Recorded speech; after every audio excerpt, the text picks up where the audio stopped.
Okay, so this video is a continuation of the last video where I talked about the very beginning of my journey away from religion, and I mentioned a book called Pagan Christianity.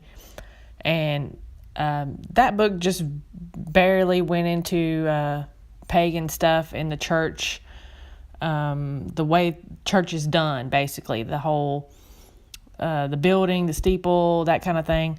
It didn't really go into depth about some of the beliefs like Christmas and Easter and that kind of thing. So at that point, I was still very much a mainstream Christian.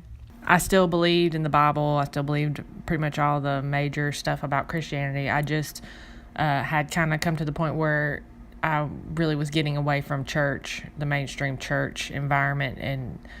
And then at that point, I started moving more into house church and started going to other churches that did things a little differently. There was a church that was non-denominational that was more about looking into deeper meanings of words, and they did a little bit into the Hebrew background and that kind of thing.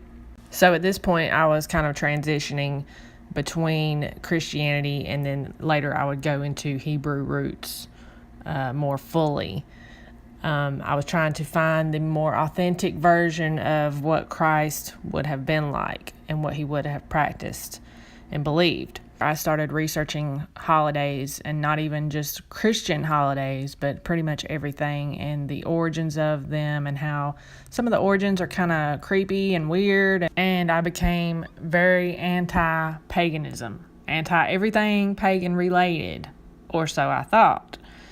I would continue to learn more about pagan stuff and find that there was a lot more that was pagan than what I originally thought.